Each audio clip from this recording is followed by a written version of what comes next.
So the project I'm working on today is replacing these dated mini blinds. Now, to be honest with you, I think mini blinds are great. The nice feature about mini blinds is they can actually be open and you can change how much light you want to come in. And no other blind really does that except for plantation blinds, which are really expensive and kind of hard to install and anyway, not so easy to replace. Now, this one is working fine. It's okay, but honestly, after a while, you see that these parts, they get kind of yellow. A lot of times they get broken.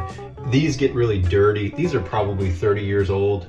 I think they work really well, and you could just replace it with another mini blind, but I also feel they're very dated. You know, it dates the house if you've got a mini blind in here like this, especially if they're dirty or kind of yellow or not really working properly. One other issue is that these cords right here, a lot of times people will tie them at the bottom and have knots in them, and then they can create a huge safety hazard for kids, because if these are hanging down and this is knotted, you can imagine it's like a little loop there and right around the height of a little child or toddler, and they can get their neck stuck in here. So these aren't good, and to be honest with you, it's just better to get rid of them. I'm gonna be replacing them with something like this. I got this from Home Depot. This is about generally about 50 bucks, I think, depending on the size. This is a smaller one, so it might be more like 45 bucks or so.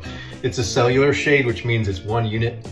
And if you need to cut them, they actually will cut them for you at Home Depot to exact length. Make sure that you leave some room on the sides here, because if you do cut it perfectly, there's an end cap that goes on the end of this that might make it so it actually doesn't move up and down smoothly. So make sure you do your measuring correctly and leave yourself a little bit of room.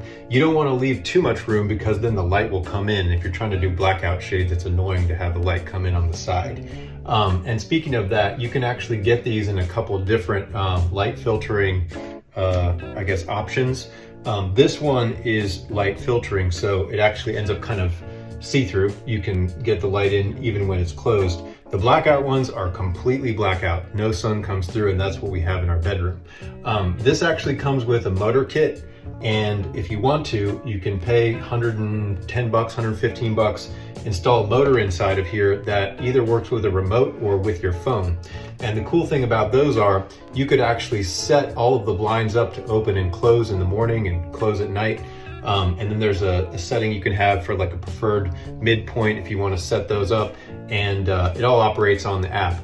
I mistakenly bought the motors for the ones in my bedroom, and I bought the ones with the remote controls, and you don't need them. It's an extra 35 bucks for the remote control, but it's Bluetooth, and you can't have your phone connected to the blinds and the remote control connected to the blinds. So if you're a person that doesn't like using your phone for stuff, you can get the remote. But I have to warn you, the remote doesn't really access all the features and the settings that the blinds can do. So I took those back and I returned them for the ones without the remote controls, and it saved me about 80 bucks on two pairs or on two shades. So anyway, I'm not gonna use motors on these ones. There are no cords on these. They just lift up and down. You just pull them up and down, it's real easy. And again, if you want to get the motors, that's kind of a cool feature that you can add later if you want to.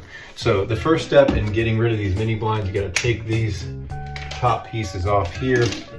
Probably take this guy off here to get that out of the way. And then I'm just going to basically grab, and tools you need for this, probably need a flathead screwdriver and then a Phillips. So one of each. You want to take these little caps off. And sometimes when these get old and brittle, again, these are probably 20, 30 years old, I would think. Sometimes these just break into bits. Be careful when they do, because it creates little sharp bits. And if you're over your bed or something, you don't want to get those on the floor or in your bed, because they're actually pretty sharp. I did cut my hand once trying to take these off of here. Again, because the pieces can be sharp. Plastic can splinter. This one's doing that a little bit. You can hear it cracks. And unfortunately, this one's not sliding out, so I'm just going to break it. Again, be careful with these little pieces. Not something you want your kid or your dog or somebody else to come across. So now that those caps are off, this is actually just going to slide right out. It's another nice thing about mini blinds. They're pretty easy to install. So if you wanted to install them, you could probably reverse engineer what we're doing here and go ahead and install new mini blinds. These are going in the trash. They're very dirty, and I just don't like how they look. So you got to get this bracket off of here, and these weren't terribly well installed. There's just one screw in here. And as far as how you install the new blinds, you have a couple of choices. You can put them inside the window, which is what I'm gonna do. That creates a nice, neat, flush fit for the new blinds. So I have room to do that in my windows. You have to look at your windows and see if you can do that or not. I think that's good too, because if you put them inside of the window frame, then what you can do later if you want is you could put a curtain rod here and put curtains up above here, and then you can have curtains that frame this. So you can have your blinds that go up and down and curtains that open and close, and that will frame a window really nicely. So I've got my screws out almost here. See if I can get to this one. It's a little tight. I'm just gonna break it and take these out. Screws a little stripped. And these are pretty easy for anybody to install. I think the problem with mini blinds is, you know, kids in college and do-it-yourselfers, they'll put them in and maybe not always do it great. So easy in, easy out, easy for anybody to do, but you'll see various degrees of quality installation on these. Definitely not something you need a professional person to come over and install. As you'll see, if you can screw in a screw, then generally you can handle this on your own. And that's nice because blinds are expensive. Shop around, 50, 60 bucks per blind is actually really reasonable. Blinds can be hundreds of dollars each, and then the install can be really expensive too. And then they have to be custom cut. And these ones come in so many different intervals of sizes, or if you go on the Home Depot app, you can order the exact sizes that you need. They will cut them and ship them to you, and they'll be perfectly cut to each window. Or you can take them to Home Depot, sorry, you can buy them at Home Depot and take them to the guy there, and he can cut them for you exactly how you need them. So I'm gonna go ahead and open up my new shades. And technically they're called shades. The difference between shades and blinds, I don't know. But here's what it looks like when you take it out of the box. It's neatly wrapped. You can see you can cut them, but you can only cut them so much. Like this one, you can cut 3 inches on either side. So remember that too when you're buying them. Depending on how much you need to cut them, you need to make sure you buy the right size. I personally had to go back to Home Depot several times because I had windows that were all different sizes in my house. And so, you know, I kind of made the assumption that they would be the same. I bought a lot of the same blinds, not knowing all the different window measurements. And make sure you just make a list of all the windows you want to do and measure them very carefully. All right, so parts here, really, really simple. Similar to the mini blinds, you have these brackets, very simple brackets. The little springy bit there, make sure that goes against the wall. And then you can either install them again inside like this, so that's where the blind will snap into, or there's a hanging option where you can actually put it outside the window like that, and then the blind would hang over the window. Again, that makes it stick out, and then you got to deal with this molding here that is not flush, so, and you don't want to really be screwing into that. As you can see where they're in here, it's very hidden, and I think that's a better install if you put them inside the window, as you'll see here. So one other thing I need to get is a marker.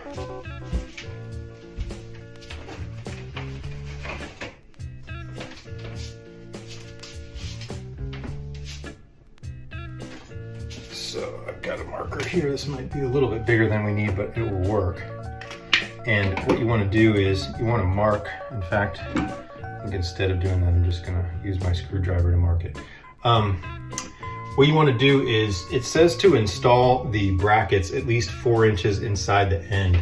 So, I mean, I could measure this, but it's pretty easy to pick a point here. You don't really have to get it exactly right, but I'm basically going to install this right about maybe, you know, the length of my screwdriver here. That's about 4 inches. So I'm going to put this one here, around like that. And then the screw is going to go up into the window frame. So that one goes out there, and I'm gonna mark it at the back of the bracket. And I'm just gonna use one screw. There's a slot here that you can adjust these back and forth. I'm not gonna do any adjusting. I want it to sit tight back in there. I'm gonna put it where I want it, and then I'm gonna mark on here where I wanna put the screw. And then I'm gonna come over here and do the same thing on this side. So this one is gonna go here. Again, about 4 inches, doesn't have to be perfect, but I do want it to look symmetrical. So I'm gonna put that one there, and I'm going to put the little mark on where I want the screw there. Now, this comes with 3 brackets. It's a really small blind, and it's actually very light. I've installed a few of these. I don't need 3 brackets to support this. The 2 works just fine. So I'm going to get my drill. You want to use a really small drill bit for this.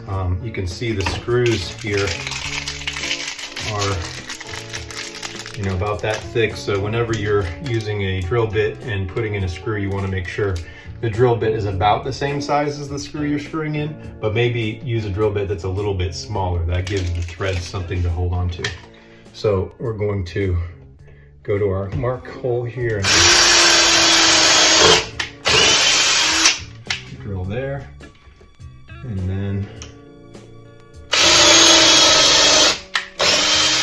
drill there. Next one.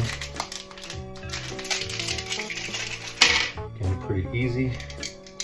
Take my bracket, take my screw, and I'm going to just put this right up in here like this.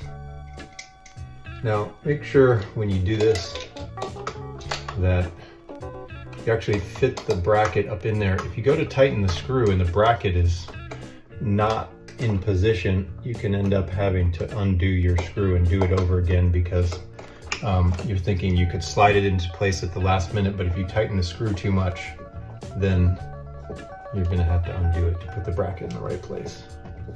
So this bracket is gonna go in here like this, and you'll see that these blinds snap in here very, very easily, and then you're done. So this is a piece of cake, and again, at about 50 bucks each, and maybe, as you can see here, less than 30 minutes to install, I would say. After you get good at it, you could do it even faster than that, but if you have a whole house worth of blinds, you don't need to pay somebody to do them. You can just go buy the ones you want. They do come in different colors and stuff too. I just went with the basic white. Sometimes you want to think about how it looks outside your house. Remember that, when you're driving by your house, people see what kind of window coverings you have. So it's nice to have them match. The outside will see the difference between a blackout shade and a regular shade. If that bothers you, you might want to keep that in mind. But yeah, they can see, remember, inside your house, and whatever window shades you use, remember that that's what people are going to see when you're driving by for curb appeal. So here's the second bracket. It goes in pretty easy like that.